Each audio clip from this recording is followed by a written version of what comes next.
আমি আরিফুল ইসলাম রিয়ান, এবার অনার্স দ্বিতীয় বর্ষে পড়ি, কক্সবাজার। আমি বাবা মায়ের দ্বিতীয় সন্তান। আমার বড় ভাই আছে, সে অনার্স ফাইনাল ইয়ারে পড়ে। বাসের মধ্যে ঘুমিয়েছিলাম, হঠাৎ একটা ঝাঁকুনির কারণে আমি হুমড়ি খেয়ে পাশে বসা মেয়েটার গায়ে পড়ে গেলাম। সরি, আসলে আমি ইচ্ছে করে আপনার গায়ে পড়ি নাই, হঠাৎ ঝাঁকুনির কারণে পড়ে যাই। আমি বুঝতে পারছি, সমস্যা নেই। বাহ, মেয়েটা তো ভালো। অন্য কোনো মেয়ে হলে এতক্ষণে কেলেঙ্কারি হয়ে যেত। একটা কথা বলি। জি বলেন। না মানে আপনার নামটা জানতে পারি? কেন? না, এই যে আমি আর আপনি একসাথে জার্নি করছি, অথচ কেউ কথা বলছি না, এতে আপনার না হলেও আমার বোরিং লাগছে। পরিচিত হলে গল্প করে করে যাওয়া যেত, এতে জার্নিটাও আনন্দদায়ক হতো। ঠিক বলেছেন। আমি রুবি ইসলাম। আর আপনি? জি, আমি রিয়ান। তা আপনি কিসে পড়েন? এই তো অনার্স দ্বিতীয় বর্ষে। আপনি? আমিও তো অনার্স দ্বিতীয় বর্ষে পড়ি। এইভাবে অনেক গল্প করলাম। বাস নির্দিষ্ট গন্তব্যে পৌঁছে গেছে। ও হ্যাঁ, আমি আর রুবি একই শহরে থাকি। বাস থেকে নেমে দেখলাম ভাইয়া দাঁড়িয়ে আছে। আমি অবাক হলাম। আমি যে বাসায় আসবো তা কাউকে বলি নাই, তাহলে ভাইয়া জানলো কিভাবে?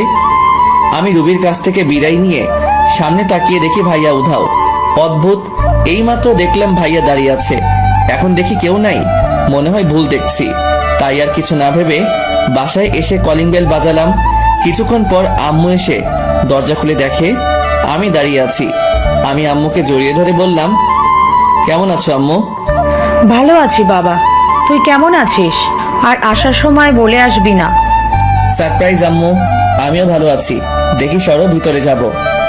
ভিতরে গিয়ে ফ্রেশ হয়ে খাবার টেবিলে গিয়ে আম্মুকে বললাম, আম্মু, আব্বু ভাইয়া কই?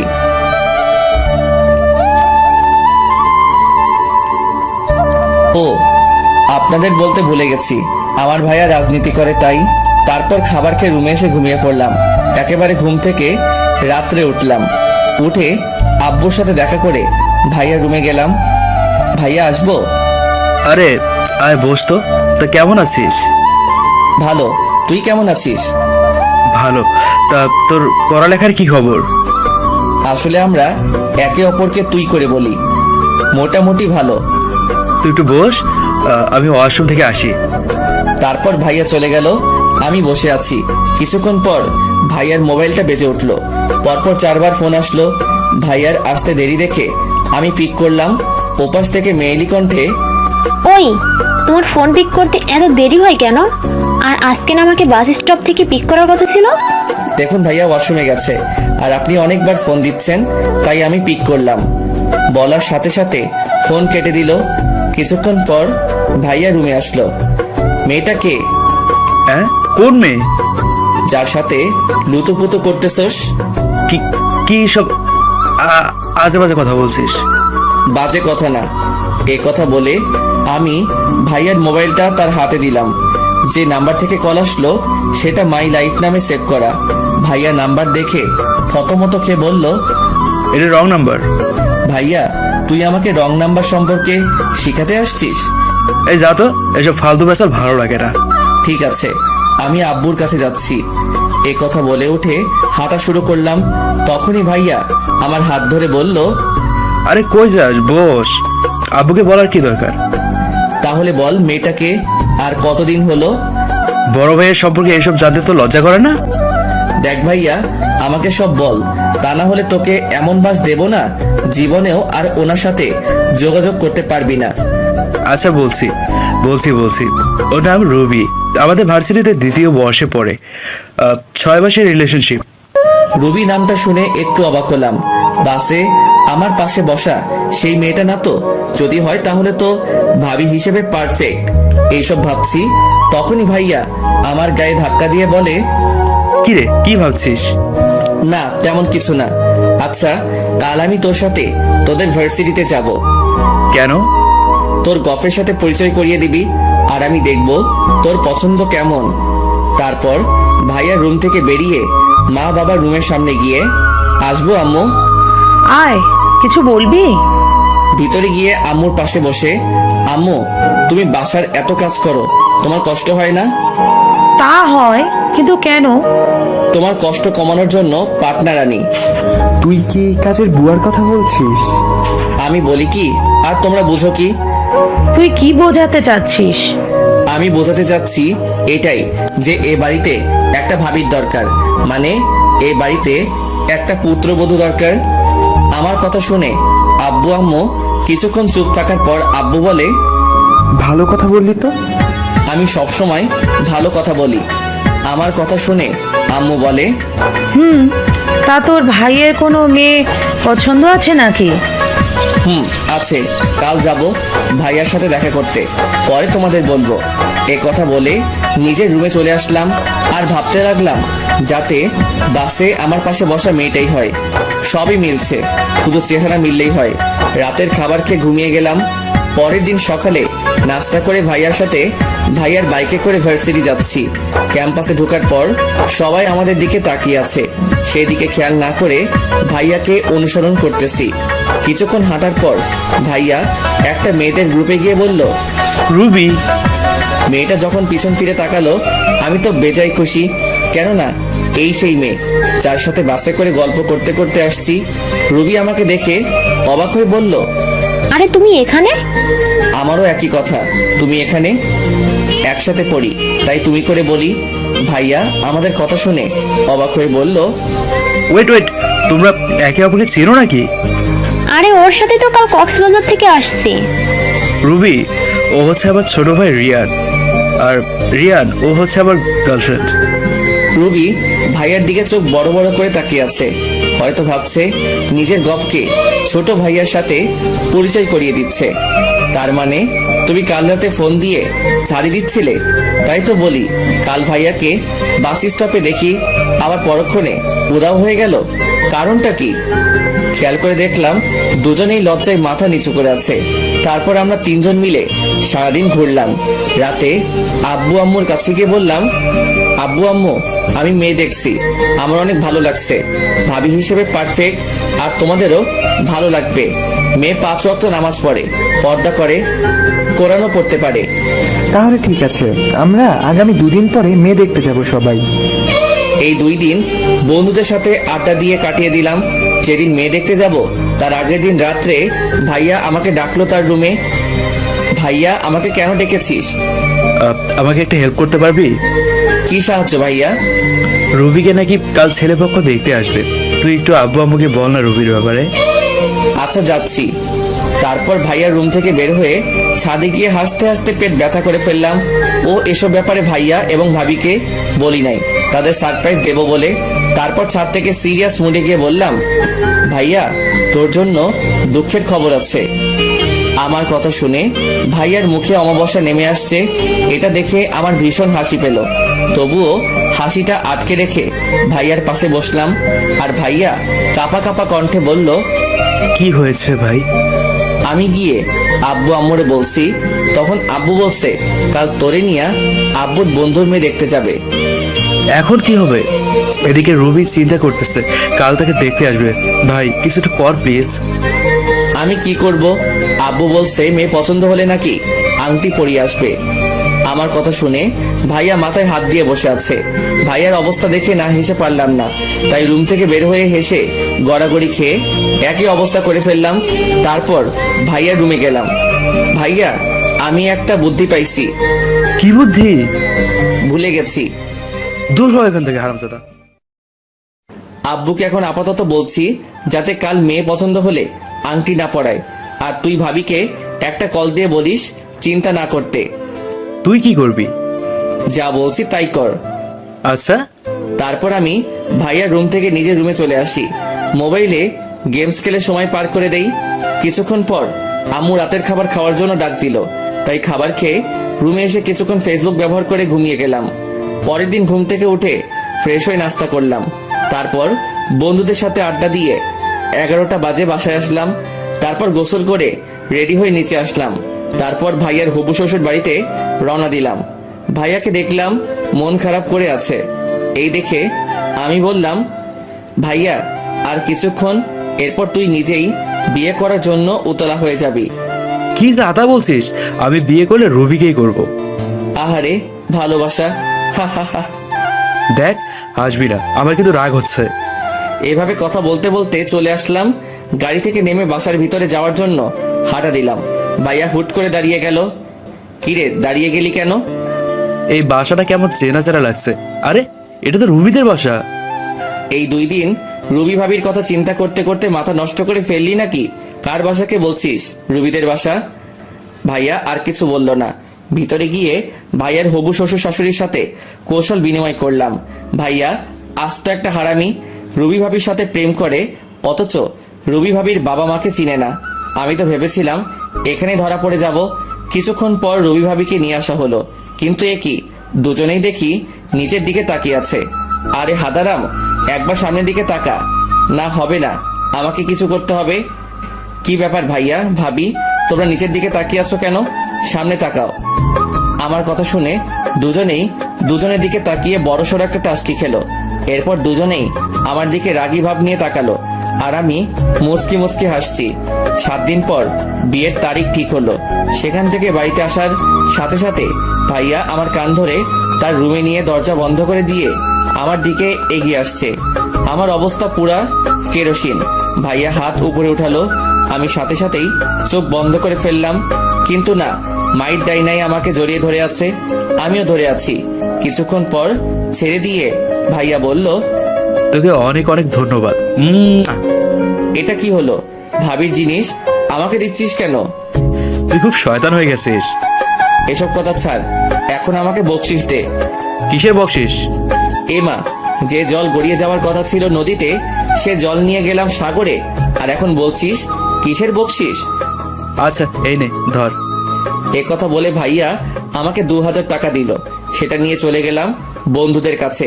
যাওয়া মাত্রই হৃদয় বলল, কিরে, কি জন্য আসতে বললি? মামা পার্টি হবে, পার্টি। কিসের পার্টি? আরে ভাইয়ার বিয়ে ঠিক হয়েছে, এরপর আমার তাই পার্টি দেব, সব কটাকে ফোন দে। এরপর সবাই মিলে মজা করলাম। এভাবে কেটে গেল 7 দিন। আজ ভাইয়ার বিয়ে, সারা বাড়ি আনন্দ, চারিদিকে সাজসজ্জা। বিয়েটা হয়ে গেল। একদিন আমাদের সবাইকে ভাইয়ার শ্বশুর বাড়িতে যেতে বলল, তাই আমরা সবাই গেলাম।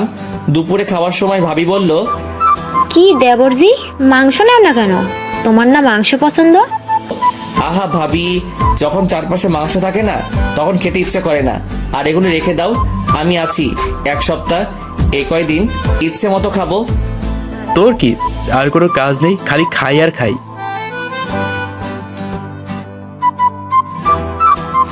আহা দেবরজি, তুমি খাও, রাগ করে না। আর তুমি ওর সাথে এমন ভাবে কথা বলছো কেন? ওর যত ইচ্ছে খাক। দেখছিস, তোর সাথে জন্ম হওয়ার পর থেকে আছি, এত ভালোবাসা পাই নাই। আর ভাবি মাত্র 1 সপ্তাহ এসে কত ভালোবাসা দিচ্ছে। আহা ভালোবাসা। আমার কথা শুনে আব্বু বলে উঠল, তুই চুপ করবি? আব্বুর ধমক শুনে চুপচাপ খেতে লাগলাম। খাওয়া শেষে ভাবিকে বললাম ঘুম দেব, একটা রুম দেখিয়ে দিতে। তাই ভাবি একটা রুম দেখিয়ে দিল। রুমে গিয়ে একটা ঘুম দিলাম। হঠাৎ মনে হলো আমার বুকের উপর ভারী কিছু একটা, তাই দেখার জন্য চোখ খুললাম। চোখ খুলে দেখি আমার চোখ ছানা বড়া হয়ে গেল। আ আমার চিৎকার শুনে সবাই রুমে চলে আসলো। কি হয়েছে রিয়ান, তুমি এভাবে চিৎকার করে উঠলে কেন? আমি আসলে কিরে, চুপ করে আছিস কেন? তেমন কিছু না ভাইয়া, আপু আমি ওনাকে একটু ভয় দেখিয়েছিলাম, এই আর কি। তারপর আর কিছু না বলে সবাই চলে গেল। দিয়া যাওয়ার আগে আমাকে চোখ মারলো, আর আমি তো বোকার মতো বসে আছি। ভাবির একটা বোন আছে জানতাম, কিন্তু দিয়া যে ভাবির বোন সেটা ভাবতেও পারি নাই। আপনারা ভাবছেন দিয়ার সাথে আমার কি সম্পর্ক? তাহলে চলুন 8 মাস আগে ভার্সিটিতে আজ নবীন বরণ অনুষ্ঠান। সব দায়িত্ব নিয়েছে বড় ভাইয়েরা। আমি গান করতে পছন্দ করতাম, তাই বড় ভাইদের বলেছি আমি গান করব। যথারীতি আমার নাম বলা হলো। আমি আমার বন্ধু হৃদয়ের গিটারটা নিয়ে মঞ্চে উঠে সবাইকে সালাম দিয়ে গান গাওয়া শুরু করলাম। তোর ওই 2 হাতের আলতো ছোঁয়াতে মন যে চায়, প্রেমেরও উষ্ণ ধোয়াতে এসেছি তোর মনেরই দেশে। আমি এক মোসাফির বেশে, দে না ঠাই একটু হেসে ভালোবেসে। গান গাওয়া শেষ করার সাথে সাথেই সবাই করতালি দিচ্ছে। নিজের মনে অনেক আনন্দ হচ্ছে এই ভেবে, যাক আমার বেসুর গাওয়া গান সবার পছন্দ হয়েছে। অনুষ্ঠান শেষে মেসে যাচ্ছিলাম, তখনই মেইলি কণ্ঠে, এই যে ভাইয়া দাঁড়ান। আমি ভেবেছিলাম অন্য কাউকে ডাকছে, তাই আমি নিজের মতো হেঁটে যাচ্ছি। তখনই কেউ একজন আমার সামনে এসে দাঁড়ালো। আমি মাথা উঁচু করে দেখি একটা মেয়ে। আপনাকে সেই কখন থেকে ডাকছি আর আপনি চুপ করে চলেই যাচ্ছেন। আসলে সরি, আমি ভাবছিলাম আপনি অন্য কাউকে ডাকছেন তাই। ও আচ্ছা, কি জন্য ডাকছিলেন? ও হে, আপনি কিন্তু অনেক সুন্দর গান গাইতে পারেন। ধন্যবাদ আপনাকে। আপনার নাম রিয়ান, দ্বিতীয় বর্ষের ছাত্র তাই তো? হ্যাঁ, কিন্তু আপনি জানলেন কি করে? মঞ্চে যাওয়ার সময় আপনার নাম কোন বর্ষে পড়ে এটা বলে ডাকলো। ও আচ্ছা, আসি। তারপর সেখান থেকে চলে আসছিলাম, তখনই মেয়েটি বলল, আমার পরিচয় জানতে চাইবেন না? ও হ্যাঁ, বলেন। আমি তিয়া, প্রথম বর্ষে পড়ি। অতঃপর সেখান থেকে চলে আসলাম। পরের দিন ভার্সিটির গেট দিয়ে ঢোকার সময় কালকের মেয়েটা মানে দিয়া সামনে এসে বলল, কেমন আছেন ভাইয়া? ভালো, আপনি কেমন আছেন? ভালো। আরেকটা কথা, আমাকে তুমি করে বলবেন, আমি আপনার জুনিয়র। এভাবে কথা বলতে বলতে ক্লাসে চলে আসলাম, আর দিয়ার ক্লাসে। এভাবে কেটে গেল অনেক দিন। প্রতিদিন ভার্সিটি আসলে আমার সামনে এসে হাজির, কেমন আছেন হাবিজাবি জিজ্ঞেস করে। একদিন ভার্সিটি গেট দিয়ে ঢুকছিলাম, তখনই বালিকা হাজির। কেমন আছেন? খটকা লাগলো। প্রতিদিন ভাইয়া বলতো, আজ বলে নাই। ভালো, তুমি? আচ্ছা, প্রতিদিন ভাইয়া বলতে আজকে ভাইয়া বললে না কেন? ভালোবাসার মানুষকে ভাইয়া বলা যায় না। মানে সোজা বাংলা কথা, আমি আপনাকে ভালোবাসি। হাজার ভোল্টের শক খেলাম। বালিকা বলে কি কি বলবো বুঝতে পারছি না। বালিকাকে আমার পিছনে ছাড়াতে হবে, না হলে জীবন তামা করে ফেলবে। এই মেয়ের সাথে বাঁচতে হবে, তাই মিথ্যে কথা বললাম। দেখো, আমার গার্লফ্রেন্ড আছে। মিথ্যা কথা বলে লাভ নেই। আমি জানি আপনার কোনো গার্লফ্রেন্ড নেই, ইভেন কোনো মেয়ে ফ্রেন্ড নেই। বালিকা দেখি আমার সম্পর্কে সব তথ্য নিয়ে মাঠে নেমেছে। এখন কি করি, মাথায় কিছু আসছে না। আমার ক্লাসে দেরি হয়ে যাচ্ছে, আমি যাই। দিয়াকে আর কোনো কথা বলতে না দিয়ে সেখান থেকে চলে আসলাম। ক্লাস শেষে লুকিয়ে যাওয়ার চেষ্টা করলাম, তখনই পিছন থেকে, কি ব্যাপার, চোরের মতো কোথায় যাচ্ছেন? কই, আমি চোরের মতো যাচ্ছি? আমি তো ম্যাচে যাচ্ছিলাম। তাহলে যাওয়ার সময় এদিক সেদিক উকি ঝুঁকি দিয়ে কি দেখছিলেন? ধুর বলে সেখান থেকে চলে যাচ্ছিলাম। পিছন থেকে দিয়া জোরে জোরে বলছিল, আরে দাঁড়ান, আমার প্রশ্নের উত্তর দিয়ে যান। আমি সেখানে 1 মিনিটও না দাঁড়িয়ে ম্যাচে চলে আসলাম। সেদিন রাত্রে ক্রিং ক্রিং ক্রিং মোবাইলটা বেজে উঠলো। হাতে নিয়ে দেখি অচেনা নাম্বার। Hello hello. কেমন আছেন? জি ভালো, কিন্তু আপনি কে বলছেন? আপনার জানু বলছি। জানু? জানু জানু সরি, রং নাম্বার। আমার কোনো জানু নেই, আপনি ভুল নাম্বারে ফোন দিচ্ছেন। জি না, আমি ঠিক নাম্বারে ফোন করেছি। আপনি আমাকে চিনেন? তাহলে বলেন তো আমি কে? বালিকা তোতা পাখির মতো আমার জন্ম থেকে শুরু করে সব বায়োডাটা বলে দিয়েছে। এবার আমি অবাক না হয়ে পারলাম না, সাথে সাথেই বালিকাকে জিজ্ঞেস করলাম, এ আপনি কে বলেন তো? আর আমার সম্পর্কে আপনি এত কিছু জানলেন কি করে? বললাম না আমি আপনার জানু। আরে আজব, আপনার নাম কি সেটা বলেন তো? নাম বললে চাকরি থাকবে না। কি আপনি আমার সাথে কথা বলার জন্য চাকরি নিয়েছেন? আরে তা না, নাম বললে আপনি আর কথা বলবেন না, তাই নাম বলছি না। এমনিতেও আমি আপনার সাথে কথা বলবো না, এ কথা বলে আমি কলটা কেটে দিলাম আর নাম্বারটা ব্লক লিস্টে পাঠিয়ে দিলাম। এভাবে যাচ্ছিল আমার দিনকাল। ভার্সিটিতে দিয়া জ্বালাতন করে, আর রাত্রিবেলা সেই অচেনা মেয়ে। বুঝি না অপরিচিত মেয়েটি এত নাম্বার পাই কই। 10টির মতো নাম্বার ব্লক করছি, কিন্তু সেই মেয়েটি জ্বালাতন কমে নাই। আচ্ছা, এটা দিয়া নয় তো? কতগুলো ক্যাম্পাসে একা বসে বসে ভাবছিলাম, তখনই দিয়ার আগমন। এখানে একা বসে বসে কি ভাবছেন? আমাকে বলতে, তাহলে একসাথে বসে কথা বলতাম। আচ্ছা, তুমি এত নাম্বার কই পাও? মানে? এই যে আমি তোমার 10টি নাম্বার ব্লক করছি, তারপরও প্রতিদিন কল দাও, এত নাম্বার কই পাও? আপনাকে কে বলেছে যে আমি আপনাকে কল দিই? আমি জানি তুমি প্রতিদিন কল দাও, এমন করো কেন? কারণ আমি আপনাকে ভালোবাসি। দূর, এসব ভালো লাগে না। আমার অধিকার আমি আদায় করব। দেখো, আমি প্রেম ভালোবাসা বিশ্বাস করি না। তাহলে চলেন আমরা বিয়ে করি। তুমি কি পাগল? হ্যাঁ, আমি আপনার প্রেমে পাগল। ধুর, প্লিজ আমাকে একটু ভালোবাসেন, আমি আর কিচ্ছুই চাই না। আমি আর কিছু না বলে সেখান থেকে চলে আসলাম। আমারও ভালোবাসতে ইচ্ছে হয়, কিন্তু ভীষণ ভয় হয় যদি হারিয়ে ফেলি, তাই ভালোবাসতে ইচ্ছে করে না। এভাবে কেটে গেল 8 মাস। এই 8 মাস দিয়া কতবার যে আমাকে ভালোবাসি বলেছে তার হিসেব নেই। আমি নিশ্চিত আমার পরিবর্তে যদি অন্য কাউকে এতদিন বলতো তাহলে হয়তো তাদের রিলেশন হয়ে যেত, কিন্তু আমি ভয়ের সামনে এগোতে পারি না। আমি যাকে ভালোবাসবো তাকে সারা জীবনের জন্য ভালোবাসবো। এই ছিল দিয়ার গল্প। যাই হোক, দরজা খোলার শব্দে অতীত থেকে বর্তমানে আসলাম। তাকিয়ে দেখি দিয়া অনেক পরিবর্তন হয়ে গেছে। এই কয়দিনে চোখের নিচে কালো দাগ পড়ে গেছে, আগের থেকে অনেক চিকন হয়ে গেছে। এতদিন হয়তো ঠিক মতো খাওয়া দাওয়া করে নাই। এ কি, দিয়া দরজা বন্ধ করছে কেন? এ কি, তুমি দরজা বন্ধ করছো কেন? চুপ, একটা কথা বলবেন না। এ কথা বলে আমার দিকে এগিয়ে আসছে।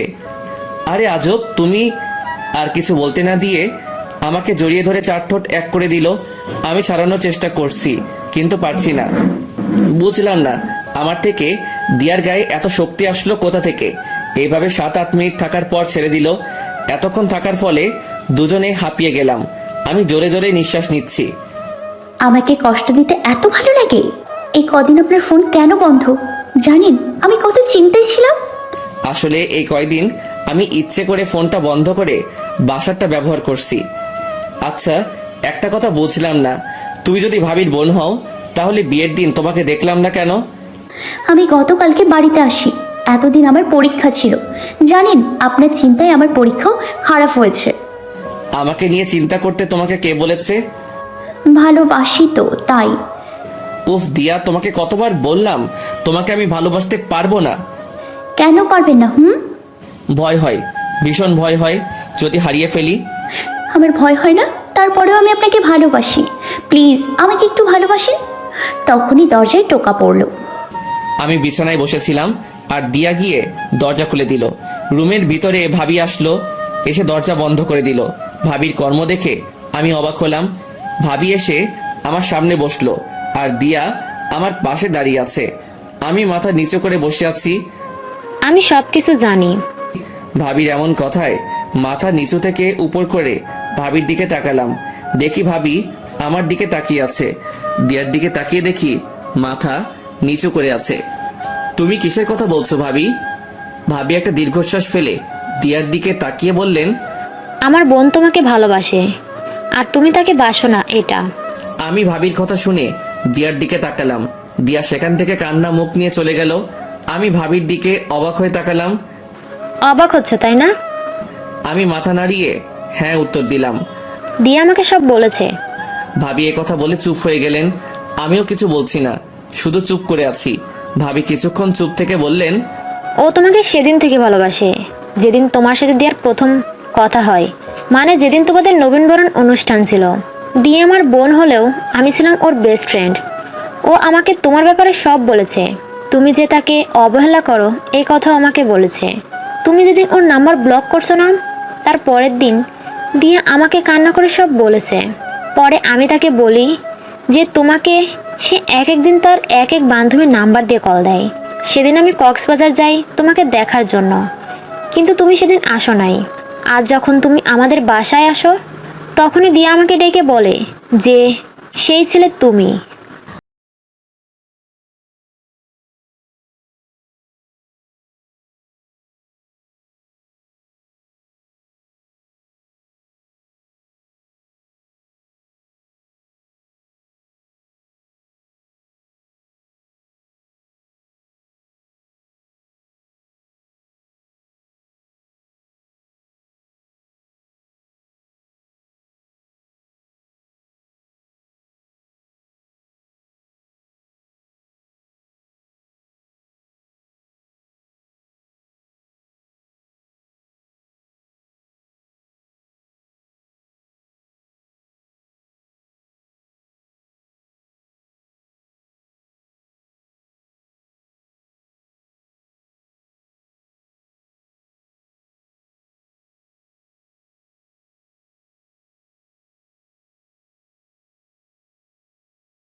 কিন্তু বাবা মাকে ম্যানেজ করবে।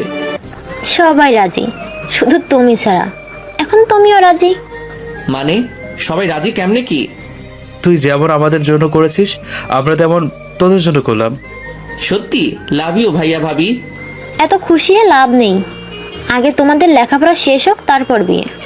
ভাবি দিয়া কই? মনে হয় রুমে আছে। আমি আর কিছু না বলে সবকটা রুম দেখতে লাগলাম, কিন্তু কোথাও দিয়াকে দেখতে পাচ্ছি না। তাই আবার ভাবির কাছে গেলাম।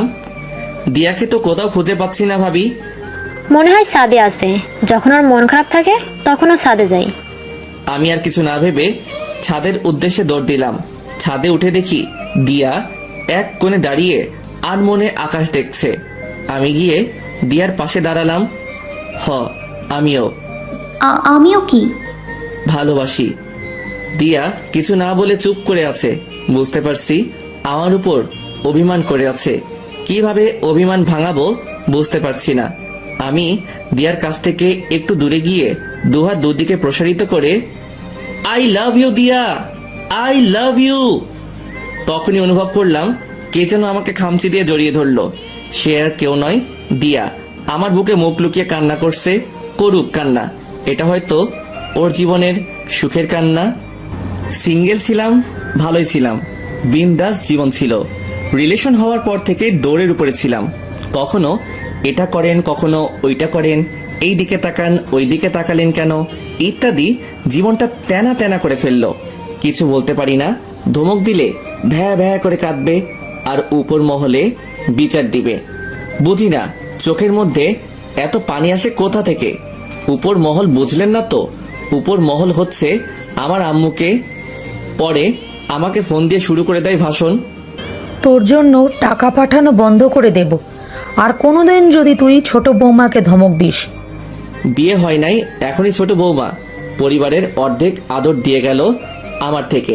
সপ্তাহে আমাকে 2-3 দিন কল করে, আর দিয়াকে সপ্তাহে 7 দিন কল করে। একদিন ক্যাম্পাসে এক মেয়ে বান্ধবীর সাথে কথা বলছিলাম, নাম লিমা। গতদিন ভার্সিটিতে আসে নাই, তাই গতদিনের নোটস চাচ্ছে, সেটা নিয়ে কথা বলছিলাম।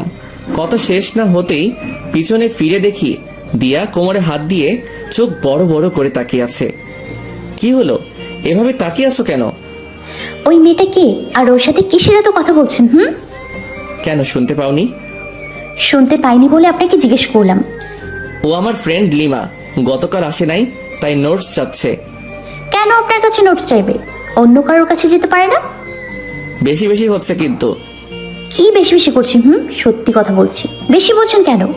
হ্যাঁ, এই কান্না বন্ধ করো, ক্যাম্পাসে সবাই দেখছে। সবাই দেখুক, আপনি আমাকে ধমক দিলেন কেন?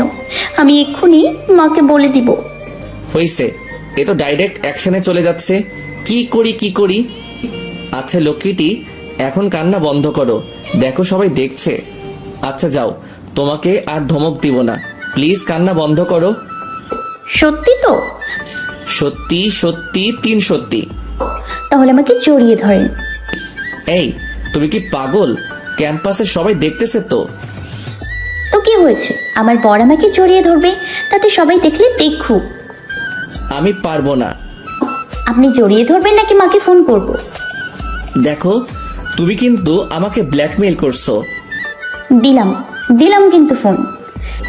উপায় অন্তর না দেখে জড়িয়ে ধরলাম। এভাবে যাচ্ছিল দিনকাল। অনার্স কমপ্লিট হয়ে গেছে, ভাবলাম কিছুদিন ঘোরাঘুরি করে কাটিয়ে দিব, কিন্তু না, সবাই বলছে চাকরি করতে। সবার প্যানপেনানির কারণে 1 মাসের ভিতরে চাকরিতে জয়েন করতে হয়েছে। জানতাম না যে চাকরি সবকিছুর জন্য দায়ী হবে, তাহলে এত তাড়াতাড়ি করতাম না। এতদিন প্যান পেনিয়েছে চাকরির জন্য, এবার শুরু হয়েছে বিয়ে করার জন্য। মা বলে আমি আমার ছোট বৌমাকে তাড়াতাড়ি বাড়িতে আনতে চাই। মার কথার সাথে সাথে ভাবি কতদিন আমি আমার বোনটার সাথে ভালো করে আড্ডা দিতে পারি না, যেখানে সেখানে বলে ভালো চাকরি করিস, এবার বিয়েটা কর। সবার জ্বালাতন সহ্য করতে না পেরে বলে দিলাম যে বিয়ে করব। পরের দিন সকালে ঘুম থেকে উঠে শুনি কাল আমার বিয়ে, এখন আমাকে মার্কেটে যেতে হবে। মায়ের এমন কথা শুনে অবাক হয়ে গেলাম। গতকাল বলছি বিয়ে করব, আর আজ বলে আগামীকাল আমার বিয়ে। আর কি, পরের দিন ধুমধাম করে বিয়ে হয়ে গেল দিয়ার সাথে। রাত 12টায় অধিক বন্ধুদের সাথে আড্ডা দিয়ে বাসর ঘরের সামনে দাঁড়িয়ে পুরনো দিনের কথাগুলো ভাবতেছি। ভাবনার ছেদ ভাঙলো ভাবির কথায়। কি ভাই, এখানে দাঁড়িয়ে কি ভাবা হচ্ছে শুনি? কিছু না ভাবি। আচ্ছা ভাবি, তুমি কি ভাইয়াকে প্যারা দাও? কেন, কি হয়েছে ভাই? তোমার বোন আমাকে বিয়ের আগে যে পরিমাণ প্যারা দিছে, না জানি আজ থেকে কি পরিমাণ বাড়িয়ে দেয়। জানতে হলে ভিতরে যাও। এই কথা বলে দিল এক ধাক্কা। আমি সোজা রুমের ভিতর চলে গেলাম, আর ভাবি বাইরে থেকে দরজা বন্ধ করে দিল। খাটের উপরে দিয়া লম্বা ঘোমটা দিয়ে বসে আছে। দিয়ার কাছে যেতেই খাট থেকে নেমে আমাকে সালাম করলো। আমি যখন উঠাতে যাব তখনই দিয়া দাঁড়িয়ে ঘোমটা খুলে চোখ বড় বড় করে পাঞ্জাবির কলার চেপে ধরলো। দিয়ার এমন রূপ দেখে আমি অবাক, আগে কখনো এমন দেখিনি। এতক্ষণ কোথায় ছিলেন? বন্ধুদের সাথে। সারা দিন তো বন্ধুদের সাথে ছিলেন, রাত্রেও থাকতে হবে? পাঞ্জাবির কলার ছাড়িয়ে আমার দুহাত দিয়ে দিয়ার কোমর ধরে আমার আরো কাছে এনে অভিমানী কণ্ঠে বললাম, আমি তো আমার লক্ষ্মী বউটার কাছে অনেক আগে আসতে চেয়েছিলাম, কিন্তু বন্ধুরা তো আসতে দিল না। একথা বলে খাটে গিয়ে বসে পড়ল। আমি গিয়ে পাশে বসে পড়লাম। চলেন, আজ আমরা সারা রাত গল্প করব। গল্প করব। তার আগে দুজন মিলে আল্লাহর শুকরিয়া আদায় করি, কেমন? আচ্ছা যাও, ফ্রেশ হয়ে অজু করে আসো। আপনি করবেন না? আমার অজু আছে। তারপর দিয়া ওয়াশরুমে গেল ফ্রেশ হতে। আমি খাটের উপরে বসে আছি। দিয়া ফ্রেশ হয়ে আসলে দুজন মিলে নামাজ পড়ার পর দিয়া খাটে বসলো, আর আমি দিয়ার কোলে মাথা রেখে শুয়ে পড়লাম। দিয়া আমার মাথায় হাত বুলিয়ে দিচ্ছে। জানেন, আজ আমি খুব খুশি। জানি। তাহলে বলেন তো, আজ আমি কেন খুশি? তুমি তোমার ভালোবাসাকে নিজের করে পেয়েছো তাই। কিন্তু কিছু অপূর্ণ রয়ে গেছে। আমার দ্বারা সেই অপূর্ণ পূর্ণ করা যাবে। আমাকে এখন কোলে নিয়ে ছাদে যাবেন, তারপর আমরা দুজন গল্প করব। কিন্তু তোমার আপু, ভাবি তো দরজার বাইরে থেকে লক করে দিছে। আমার কথা শুনে দিয়া খাট থেকে নেমে দরজার কাছে গিয়ে দরজা টান দিতেই খুলে গেল। এই যা, এখন কি হবে? দিয়া চোখ বড় বড় করে তাকিয়ে আমার দিকে আসছে। আপনি তো বললেন আমার আপু বাইরে থেকে দরজা বন্ধ করে দিছে, আমি দেখছি দরজা খোলা। সত্যি বলছি ভাবি, বাইরে থেকে দরজা বন্ধ করে দিয়েছিল। আবার মিথ্যে বললেন। মাথা নিচু করে আছি। কি হলো, কথা বলছেন না কেন? কি বলবো? কিচ্ছু বলতে হবে না, আমাকে এখন কোলে করে ছাদে নিয়ে চলুন। আমি আর কিছু না বলে দিয়াকে কোলে করে ছাদে নিয়ে গেলাম। ছাদে গিয়ে দেখি ভাইয়া ভাবি দাঁড়িয়ে গল্প করছে, তাই দ্রুত দিয়াকে কোল থেকে নামিয়ে দিলাম। আমাদেরকে দেখে ভাইয়া ভাবি হাসা শুরু করছে। আমি আর দিয়া লজ্জায় মাথা নিচু করে আছি। তখনই ভাইয়া ভাবিকে বলল, রুবি, আমাদের এখানে থাকাটা মনে হয় ঠিক হয়নি। কি রে দিয়া, তুই আমার ভাইটাকে দৌড়ের উপর রাখিস কেন? দৌড়ের উপরে রাখি মানে? কেন, তুই নাকি ভার্সিটিতে? ভাবি এবার দিয়াকে আরো রাগিয়ে দিবে, তাই ভাবিকে বললাম, ভাবি চুপ করো তো। ওই, আপনি চুপ করেন। আপু, তুমি বলো ভার্সিটিতে কি? আল্লাহ, এখন কি হবে? ভাবি তখন সব বলে দিবে, তাহলে আমার কি হবে? কিছুই মাথায় আসছে না। তুই নাকি ভার্সিটিতে রিয়ানকে দৌড়ের উপর রাখতি? মিথ্যা কথা ভাবি, মিথ্যা কথা বলো না। মিথ্যা কথা মহাপাপ। মিথ্যা কথা না সত্য কথা, তা ভালো করে বুঝে গেছি আমি। এ কথা বলে রাগ দেখিয়ে দিয়া নিচে চলে গেল। ধুর, ভাবি এখন এ কথা বলার কি দরকার ছিল? যাও ভাই, তুমি দৌড়ের উপরে থাকো। এ কথা বলে ভাইয়া ভাবি দুজনে হাসা শুরু করলো, আর আমার জান যায় অবস্থা। দিয়ার রাগ সহজে ভাঙানো যায় না। আমি দ্রুত রুমে চলে আসলাম। এসে দেখি দিয়া খাটের উপর বসে আছে। আমি রুমের দরজা বন্ধ করে খাটের কাছে যেতেই, একদম খাটে ওঠার চেষ্টা করবেন না। কেন খাটে উঠবে না? কেন মানে? আমি আপনাকে দৌড়ের উপর রাখি না? সত্যি বলছি, আমি এ কথা বলি নাই। তাহলে কি বলবেন? আমি বলছি তুমি শুধু আমাকে প্যারা দাও। কি, আমি আপনাকে প্যারা দিই? এ কথা বলে একটা বালিশ ছুঁড়ে মারলো আমার দিকে। যান নিচে গিয়ে ঘুমান। নিচে ঘুমালে তোমার কষ্ট হবে না? হবে না। কেন, তুমি না আমাকে ভালোবাসো? এখন বাসি না। এটা কেমন বিচার? এটা ভালো বিচার। আমাকে ক্ষমা করা যায় না? না, আর একটা কথাও বলবে না, চুপচাপ নিচে ঘুমান। এ কথা বলে দিয়া শুয়ে পড়লো, আর আমি নিচে নিচে শুয়ে আছি। তো কি হয়েছে, ঘুম তো আসছে না, তাই জেগে আছি। কিছুক্ষণ পর দিয়ার দিকে তাকিয়ে দেখি ঘুমিয়ে গেছে। বাহ, আমার বউটাকে তো ঘুমের মধ্যে অনেক সুন্দর লাগে। শোয়া থেকে উঠে দিয়ার পাশে গিয়ে হাঁটু গেড়ে বসলাম। কাজল টানা চোখ মুখে মৃদু হাসি লেগে আছে। অনেক সুন্দর লাগছে দিয়াকে। কপালের চুলগুলো সরিয়ে একটা চুমু দিলাম। সাথে সাথেই দিয়া চোখ খুলে ফেললো। আমি ভূত দেখার মতো লাফিয়ে উঠলাম। এ কি, তুমি ঘুমাওনি? এক দৃষ্টিতে কারো দিকে তাকিয়ে কপালে চুমু খেলে ঘুম আসে? ও, তার মানে তুমি জেগেছিলে? আচ্ছা, আমি সরি এখনকার জন্য।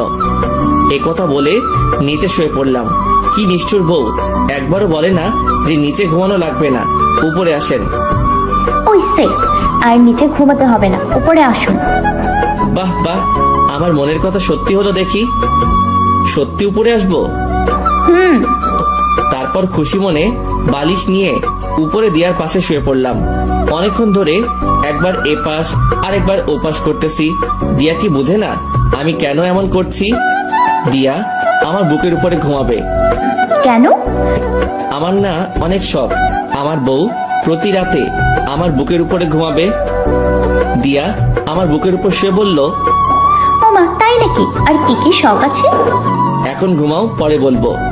তারপর দিয়ার মাথায় হাত বুলিয়ে দিলাম। দিয়া ঘুমিয়ে গেছে, আমি ঘুমিয়ে গেলাম। এভাবে যাচ্ছিল দিনকাল। এরই মাঝে যে কোম্পানিতে কাজ করি সেখান থেকে একটা ফ্ল্যাট ও প্রমোশন দেওয়া হলো দক্ষ কাজের জন্য। ফ্ল্যাটের বিষয় বাড়িতে বললে আম্মু বলল, তুই আর দিয়া আজ থেকে এই ফ্ল্যাটেই থাকবি। আমি আম্মুকে বললাম, কেন তুমি না বললে এই বাড়িতে তোমার ছোট বৌমাকে দেখতে চাও? ফ্ল্যাটে গেলে কিভাবে দেখবা? আমি যেটা বললাম সেটা করো। এখন দিয়া আর আমি আলাদা থাকি, কিন্তু প্রতি সপ্তাহে একদিন আব্বু আম্মুর সাথে থাকি। আজ সন্ধ্যায় অফিস থেকে আসার সময় একটা সবুজ রঙের শাড়ি আনলাম। বাসায় গিয়ে কলিং বেল দেওয়ার সাথে সাথে দিয়া দরজা খুলে দিল। মনে হলো দরজার ওপাশে অপেক্ষা করছিল। বাসার ভিতরে যাওয়ার আগে দিয়ার কপালে একটা চুমু দিলাম। এটা দিয়ারই কথা, বাইরে গেলে অথবা আসলে তার কপালে চুমু দিতে হবে। কিনে আনা শাড়ির ব্যাগটা দিয়ার দিকে বাড়িয়ে বললাম, এইটা পরে আসো তো। এটা কি? খুলে দেখো। ওয়াও, সবুজ শাড়ি। আসার সময় পছন্দ হয়েছে, তাই তোমার জন্য নিয়ে আসলাম। এখন পরে আসো তো। পড়তে পারি, তবে একটা শর্ত আছে। দুহাত দিয়ে দিয়ার কোমর ধরে আরো কাছে এনে বললাম, কি শর্ত শুনি? শাড়ি পরার পর আমাকে কোলে করে নিয়ে ঘুরতে যেতে হবে। আপনার শর্ত মঞ্জুর করা হলো। আচ্ছা, আমি ফ্রেশ হয়ে আসি, আর তুমি শাড়ি পরে রেডি হয়ে নাও। আচ্ছা। তারপর আমি ওয়াশরুমে গেলাম ফ্রেশ হতে। ফ্রেশ হয়ে এসে দেখি দিয়া শাড়ি হাতে খাটে বসে আছে। কি ব্যাপার, তুমি রেডি না হয়ে শাড়ি হাতে নিয়ে বসে আছো যে? দিয়া শাড়িটা আমার দিকে বাড়িয়ে বলল, আপনি পরিয়ে দেন। আমি তো শাড়ি পরাতে পারি না। সমস্যা নেই, আমি যেভাবে বলবো সেভাবে করবেন, তাহলেই হয়ে যাবে। আচ্ছা। এ কথা বলে দিয়ার হাত থেকে শাড়িটা নিয়ে দিয়ার কথা মতো পরিয়ে দিচ্ছি। শাড়ির কুচি দেওয়ার সময় দিয়ার নাভির দিকে চোখ গেল। নাভির পাশে একটা তিল, অনেক সুন্দর লাগছে। এক দৃষ্টিতে তাকিয়ে আছি। কি ব্যাপার, কি ভাবছেন? ভাবছি না, দেখছি। শুধু কি দেখবেন নাকি কিস করবেন? দিয়ার কথা শুনে অবাক হলাম, কিভাবে মনের কথাটা ধরে ফেললো। আসলে আমারও কিস করতে ইচ্ছে করছে, তাই দেরি না করে কিস করে ফেললাম। তারপর কুচিটা ঠিক করে দুজন মিলে ঘুরতে গেলাম। এভাবে যাচ্ছিল দিনকাল। এরই মাঝে আমাদের পরিবারে নতুন অতিথি হিসেবে ভাইয়ার ছেলে সন্তান হলো। তাকে দেখতে আমরা হাসপাতালে গেলাম। দেখতে অনেক কিউট হয়েছে। রাত্রে ঘুমানোর সময় দিয়া বলল, একটা কথা বলবো, শুনবেন? বলো। আমার না ওরকম একটা কিউট বেবি লাগবে। দিয়ার কপালে চুমু দিয়ে বললাম, এত তাড়াতাড়ি না, আরো পরে। আমার তাড়াতাড়ি লাগবে। আচ্ছা, এখন ঘুমাও, সেটা পরে দেখা যাবে। এ কথা বলে আমি দিয়ার মাথায় হাত বুলিয়ে দিলাম। দিয়া ঘুমিয়ে গেলে আমিও ঘুমিয়ে গেলাম। আমাদের সংসার জীবন সুখে যাচ্ছিল। কয়েক মাস পর সন্ধ্যায় বাসায় শুয়ে রইলাম। দিয়া রান্নাঘরে আমার জন্য নুডলস রান্না করছে। কিছুক্ষণ পর দিয়া একটা বাটির মধ্যে নুডলস নিয়ে আসলো। কি ব্যাপার, একটা বাটি কেন? তুমি খাবে না? খাবো। তাহলে তোমারটা কই? কেন, আপনি আমাকে খাইয়ে দেবেন? ও আচ্ছা, বসো। তারপর দুজন মিলে নুডলস ভাগ করে খেলাম। খাওয়া শেষ হলে দিয়া বাটি নিয়ে চলে গেল, আর আমি মোবাইল নিয়ে গেম খেলছিলাম। কিছুক্ষণ পর দিয়া রুমে আসলো। ও, একটা কথা বলতে ভুলে গেছি। কি কথা? আগামীকাল আমাদের বাসাতে মেহমান আসবে। অনেক কাজ আপনাকেও আমার সাথে করতে হবে। সে না হয় থাকলাম, কিন্তু কে আসবে? ওই যে আমেরিকাতে থাকেন না মেজো খালামণিরা, ওনারা। ও আচ্ছা, আমি বসকে ফোন করে বলছি কাল ছুটি দেওয়ার জন্য। আচ্ছা। দিয়া রুম থেকে চলে গেল কি কাজ করতে। আমি বসকে ফোন করলাম। আসসালামু আলাইকুম স্যার। ওয়ালাইকুম আসসালাম। কি ব্যাপার রিয়ান সাহেব, এ অসময়ে ফোন? সব ঠিক আছে তো? জি স্যার, সব ঠিক আছে, তবে আগামীকাল আমার ছুটি লাগবে। কিন্তু রিয়ান সাহেব, আগামীকাল তো একটা ইম্পর্টেন্ট মিটিং আছে, সেখানে আপনাকে থাকতে হবে। স্যার, আমার ছুটিটাও তো জরুরি। আচ্ছা, আপনি মিটিংয়ে অ্যাটেন্ড করেই চলে যাবেন। আচ্ছা স্যার, ধন্যবাদ। ওকে। এটা শোনার পর দিয়া মন খারাপ করে ফেলে। মন খারাপ করার কিছু নেই, আমি তাড়াতাড়ি চলে আসবো। তুমি কি কিছু নিয়ে চিন্তিত? না না, কেন? না, এমনি মনে হলো। দিয়াকে কিছু নিয়ে চিন্তিত মনে হচ্ছে, কিন্তু কি নিয়ে? দিয়া তো আমাকে সবকিছুই বলে, হয়তো অন্য কিছু নিয়ে। পরের দিন সকালে আমি অফিসে চলে গেলাম। টিয়া বাসায় একা সব কাজ করছে। সকাল 11টায় বাসার কলিং বেল বেজে উঠলো। টিয়া গিয়ে দরজা খুলে দিয়ে দেখে তার খালা খালু। আসসালামু আলাইকুম, তোমরা কেমন আছো? আমরা ভালো আছি, তোরা কেমন আছিস? আমরাও ভালো আছি। লিমন, তুই কেমন আছিস? লিমন হচ্ছে দিয়ার খালাতো ভাই। দিয়ার 1 বছরের বড়, তবে একে অপরকে তুই করে বলে। ভালো। তা দুলাভাই কই, দেখছি না যে? আমি তো অফিসে, তোমরা বসো। তারপর দিয়া সবাইকে শরবত দেয়। খাওয়ার পর সবাইকে রুম দেখিয়ে রেস্ট নিতে বলে। দিয়া রান্নাঘরে চলে যায়। দিয়া রান্নাঘরে রান্না করছে, সেই সময় লিমন রান্নাঘরে যায়। তুই এখানে, কিছু লাগবে? না, কিছু লাগবে না, তবে একটা কথা। তারপরে তোকে শুনতে হবে, আমি দেশে থাকতে তোকে অনেকবার প্রপোজ করেছি, থাপ্পড় পর্যন্ত খেয়েছি, তারপরেও ভালোবাসি, তোর পিছু ছাড়িনি। আর আমি আমেরিকাতে যাওয়ার পরে বিয়ে করে নিলি। দেখ, আমি এখন কাজ করছি, এসব কথা মনে করতে চাই না। কিন্তু আমি তো চাই। আচ্ছা বাদ দে, এখন বল তোকে সুখ দিতে পারে? আমার এসব নিয়ে কথা বলার বিন্দু মাত্র ইচ্ছা নেই। এক কথা বলে দিয়া ঘরে যাওয়ার সময় লিমন দিয়ার হাত ধরে ফেলে। লিমন, ছাড় হাত। আগে আমার প্রশ্নের উত্তর দে। আমি তোকে হাত ছাড়াতে বলেছি। না, ছাড়বো না। এই কথা শুনে দিয়া ঘুরে। এরপর দিয়া ঘুরে ঠাস করে একটা চড় মারে লিমনের গালে। তুই যা এখান থেকে। দিয়ার খালা পিছন থেকে বলে উঠলো, কেন রিদিয়া, কি হয়েছে? দেখো না খালামণি, লিমন সেই আগের মতো আমার সাথে ঝগড়া করছে। বলছি আমি এখন কাজ করছি, কিন্তু মানছেই না। মিথ্যা কথা বলল যাতে জানতে না পারে। কি রে লিমন, ও তোকে বলছে না এখন কাজ করছে, তাহলে ঝগড়া করছিস কেন? তুমি তো জানো ওর সাথে ঝগড়া না করলে আমার আর ভাল লাগে না, তাই করি। তাই বলে কাজের সময় যা তুই ড্রয়িং রুমে গিয়ে টিভি দেখ। তা কি রান্না করেছিস দিয়া? এই তো দেখো। লিমন রান্নাঘর থেকে ড্রয়িং রুমে গিয়ে টিভি দেখছে আর রাগে ফুঁসছে। দুপুর 12টার সময় মিটিং শেষ করে বাসায় আসলাম। সবার সাথে কুশল বিনিময় করে ফ্রেশ হতে গেলাম। দুপুরে খাবার সময় সবাই একসাথে বসলাম। তা লিমন, তুমি এখন কি করছো? এই তো আব্বুর ব্যবসা দেখাশোনা করছি। ভালো। তা দেশে আছো না, আবার চলে যাবা? না, আছি, আর যাব না, এখানেই থাকবো চিন্তা করলাম। গুড। এই দিয়া খালুকে মাংস দাও। লিমন, তুমি কিছু নিচ্ছ না যে? না, আমার আর কিছু লাগবে না। লিমন খাচ্ছে আর ভাবছে অনেক সুখে আছিস, তাই না? দিয়া তো সুখের দিন শেষে অশান্তির দিন ঘনিয়ে আসছে। তুই শুধু দেখ কিভাবে তোদের সুখের সংসারে আগুন লাগিয়ে দেই আমি। বিকেলবেলা লিমনের পরিবার চলে গেলে দিয়া স্বস্তির নিঃশ্বাস ফেললো। ওনারা চলে গেলে আমি দিয়ার পিছন থেকে জড়িয়ে ধরি। দিয়ার গালে চুমু দিয়ে বললাম, আজকে খুব কষ্ট হয়েছে, তাই না? না, মামনি সাহায্য করছে, তাই তেমন কষ্ট হয়নি। তারপর দিয়া নিজেকে ছাড়িয়ে বাকি কাজ করতে চলে গেল। আমিও দিয়াকে সাহায্য করতে দিয়ার পেছন পেছন গেলাম। এখন দিয়াকে চিন্তিত মনে হয়, উদাসীন হয়ে থাকে, জিজ্ঞেস করলেও কিছু বলে না। এভাবে যাচ্ছিল দিনকাল। এখন আর দিয়াকে উদাস হয়ে বসে থাকতে দেখি না। আজ সন্ধ্যায় অফিস থেকে বাসায় এসে দেখলাম দিয়াকে অনেক খুশি খুশি লাগছে। কি ব্যাপার, তোমাকে আজ এত খুশি খুশি লাগছে কেন? একটা সারপ্রাইজ আছে। দিয়াকে জড়িয়ে ধরে বললাম, কি সারপ্রাইজ জানতে পারি? না। কেন? আমার জন্য না সারপ্রাইজ? তাহলে আমি জানতে পারবো না কেন? জানতে পারবেন, তার আগে আমার জন্য বিরিয়ানি নিয়ে আসেন। সেটা অফিস থেকে আসার আগে ফোন করলেও পারতে। তখন ফোন করলে কি এখন আপনাকে রেস্টুরেন্টে পাঠাতে পারতাম? আমি পারবো না। আবার বলেন তো। আমি পারবো।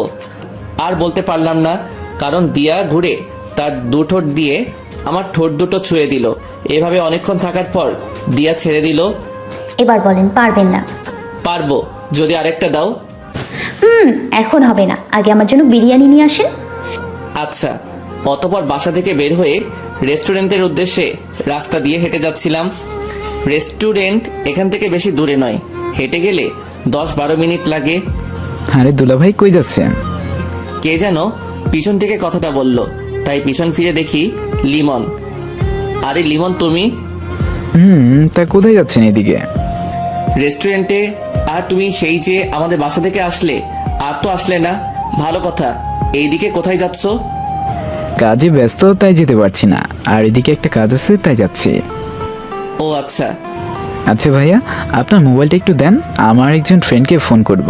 আমার মোবাইলে ব্যালেন্স নাই। আমি তো মোবাইল বাসাতে রেখে আসছি। ও আচ্ছা, তাহলে আমি যাই, ভালো থাকবেন। আর কাজ শেষ হলে আমাদের বাসাতে আইসো। আচ্ছা। তারপর যে যার গন্তব্যে হাঁটা ধরলাম। বাসায় দিয়া আমার মোবাইলে আমাদের যত ছবি আছে তা এক এক করে দেখছিল। তখনই একটা মেসেজ আসে। দিয়া মেসেজটি ওপেন করে পড়ার পর দিয়ার মাথায় যেন আকাশ ভেঙে পড়ল, কারণ মেসেজটি ছিল, জানো তুমি কবে দিয়াকে ডিভোর্স দিবা? আমার আর একা থাকতে ভালো লাগছে না, তুমি যত দ্রুত পারো দিয়াকে ডিভোর্স দিয়ে দাও। মেসেজটি পড়ার পর দিয়ার চোখ দিয়ে অঝোর ধারায় বৃষ্টি নামছে। আবার দিয়া মনে মনে ভাবছে হয়তো কেউ মজা নেওয়ার জন্য এমন করছে, তাই সে নাম্বারটা উঠিয়ে কল করলো। কল করার সাথে সাথে রিসিভ করে। ওপাশ থেকে মেইলি কণ্ঠে, কি ব্যাপার জানো, এই সময় ফোন দিলাম? তুমি তো বলছিলা বাসায় থাকলে কল না দিয়ে মেসেজ দিতে। ও বুঝছি, তুমি এখনো বাসায় যাও নাই না? দিয়া আর কিছু শুনতে পারছিল না, তাই ফোনটা কেটে দেয়।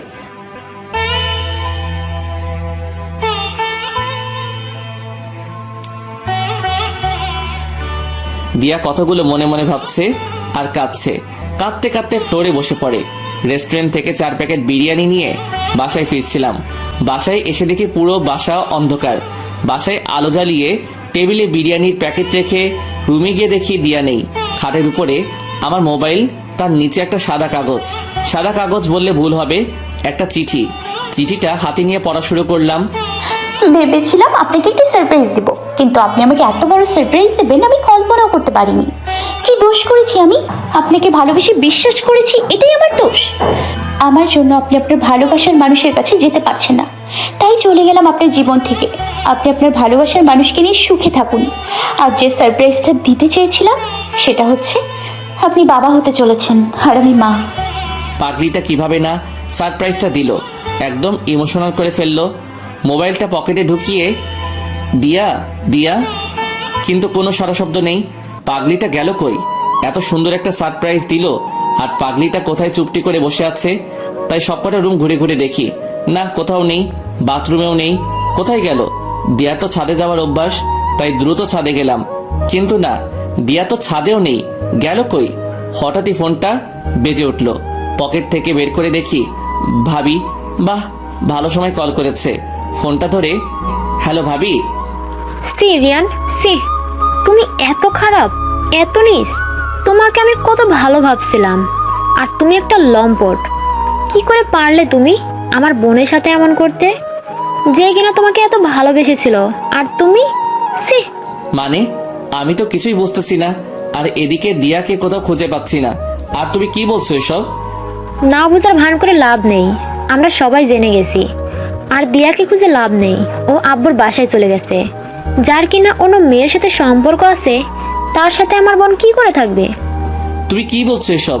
অন্য মেয়ের সাথে সম্পর্ক মানে? আর অবশ্যই তা লাভ নেই। এই কথা বলেই ভাবি ফোন কেটে দিল। হ্যালো ভাবি, হ্যালো। এ বাবা, এনার আবার কি হলো? কি সব উল্টাপাল্টা বলে ফোনটা কেটে দিল। আর কি বলল? আমার অন্য মেয়ের সাথে সম্পর্ক আছে? এটা কেমন কথা? আর দিয়া ওদের বাসাতে? কি হচ্ছে এসব? আমি তো কিছুই বুঝতেছি না। দিয়াকে একটা ফোন দিয়ে দেখি, রিং হচ্ছে, ফোন ধরছে না কেন? দিয়াকে বারবার ফোন দিচ্ছি কিন্তু রিসিভ করছে না। এদিকে আমার শরীরে ঘামের বন্যা বয়ে যাচ্ছে। এক অজানা ভয় কি হচ্ছে আমার সাথে কিছুই বুঝতে পারছি না। এদিকে দিয়াও ফোন ধরছে না। আরো কয়েকবার দেওয়ার পর দিয়া ফোন ধরলো। হ্যালো দিয়া, কি হয়েছে তোমার? ফোন ধরছো না কেন? আর এখন কোথায় তুমি?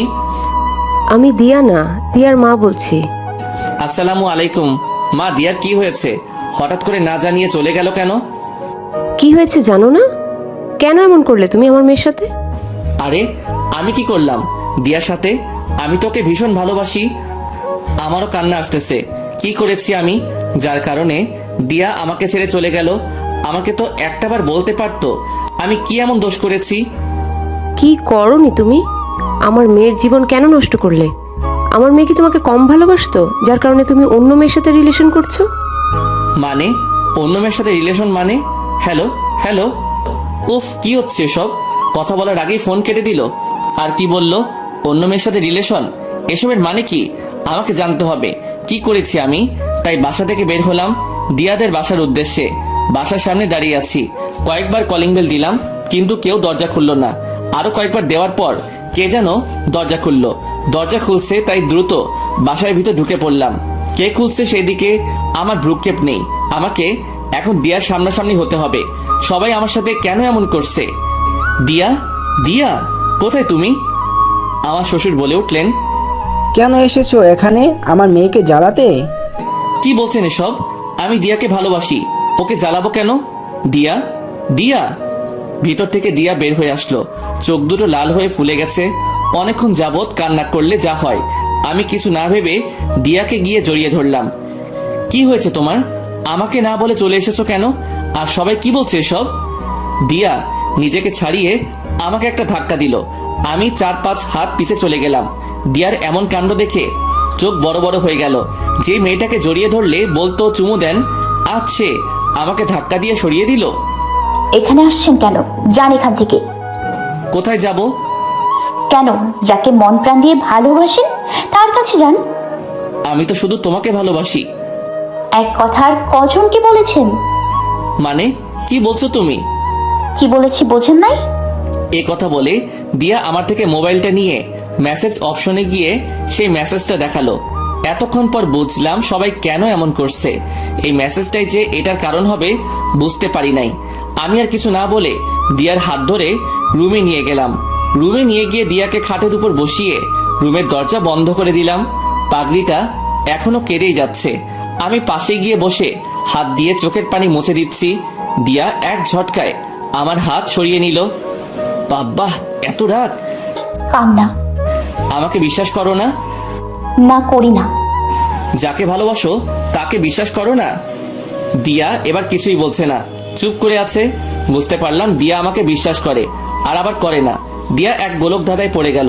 সেখান থেকে আমাকে উঠাতে হবে। এই মেসেজটাই সবকিছুর মূল। দিয়া কিছু বলছে না, চুপ করে আছে। আমি যে নাম্বার থেকে মেসেজ আসছে সেই নাম্বারটা উঠিয়ে কল দিলাম। রিং হওয়ার কিছুক্ষণ পর রিসিভ হলো। হ্যালো রিমা, কি করিস? এই তো ভাইয়া, অফিসের কিছু ফাইল আছে সেগুলো চেক করছি। তুমি? আর বলিস না, তোর ভাবি আমার সাথে রাগ করে বাপের বাড়ি চলে আসছে। এখন রাগ ভাঙাতে তার পাশে বসে আছি। কেন, কি হয়েছে ভাইয়া? ওই যে তোর সেই মেসেজ, আর কথা বললি না তারপর থেকে। কি বলো? এত কিছু হয়ে গেছে? ভাবিকে মোবাইলটা দাও তো। এতক্ষণ লাউড স্পিকার দিয়ে কথা বলছিলাম লিমার সাথে। আমার অফিসের কলিগ আমাকে ভাইয়া বলে ডাকে। দিয়া এতক্ষণ চোখ বড় বড় করে শুনছিল আমাদের কথা। আমি মোবাইলটা দিয়ার দিকে বাড়িয়ে দিলাম। হ্যালো। আসলে ভাবি, আমি খুব খুব সরি, তোমাকে কষ্ট দিয়ে আমাকে ক্ষমা করে দাও। আর ভাইয়া খুব ভালো মানুষ, তোমাকে খুব ভালোবাসে। প্লিজ ভাইয়ের সাথে রাগ করে থেকো না, কেমন? আর সন্ধ্যার ঘটনার জন্য আমি খুবই দুঃখিত, আমাকে ক্ষমা করে দিও। ঠিক আছে, ক্ষমা করে দিলাম। থ্যাংক ইউ ভাবি। তারপর লিমা কল কেটে দিল আর দিয়া আমার দিকে সেই রাগী লুক নিয়ে তাকালো। আমি হো হো হো করে হেসে উঠলাম। দিয়া কিছু না বলে আমার বুকে কিল ঘুষি মারছে। আমি তাকে জড়িয়ে ধরে কপালে একটা চুমু দিলাম। আমাকে যখন এতই ভালোবাসো তাহলে অবিশ্বাস করলে কেন? আমি তো বিশ্বাস করিনি। যখন মেসেজটা পড়েছিলাম তখন মনে হয়েছিল কেউ মজা করছে। পরে যখন কল দিলাম আর লিমান আর টিমা ওই কথা বললো, বিশ্বাস না করে পারলাম না। আসলে আমিও দুঃখিত এমন করার জন্য। লিমাকে যখন আমাদের লাইফ হিস্ট্রি বলছি তখন সে বলল এমন করে তোমাকে বাজিয়ে দেখবে। আমিও সরি আপনাকে অবিশ্বাস করার জন্য। শুধু কি সরি বললে হবে? তুমি যে সবাইকে বলেছো সবাই এখন আমাকে অবিশ্বাস করছে, তার কি সমাধান হবে? যখন আমি বলেছি তাহলে সাবধান আমিই করব। তারপর দিয়া সবাইকে বোঝালো। সবাই ব্যাপারটা বুঝতে পারলো। অফিসে বসে কাজ করছিলাম তখনই ভাবি ফোন দিল। হ্যাঁ ভাবি বলো। ভাই তুমি জলদি সিটি হসপিটালে চলে আসো, আমরা দিয়াকে নিয়ে আসছি। আমি এক্ষুনি আসছি। আমি আর দেরি না করে সিটি হসপিটালের উদ্দেশ্যে রওনা দিলাম। হসপিটালে গিয়ে দেখি সবাই বাইরে বসে আছে। আমি কাছে গিয়ে ভাতিজা নাইমকে কোলে নিলাম। আমার অনেক চিন্তা হচ্ছে। চিন্তা করিস না, সবকিছু ঠিকঠাক হয়ে যাবে। কিছুক্ষণ পর ডাক্তার ওটি থেকে হাসি মুখে বের হয়ে আসলো। আমি দ্রুত ডাক্তারের কাছে গেলাম। ডাক্তার, আমার স্ত্রীর কি অবস্থা?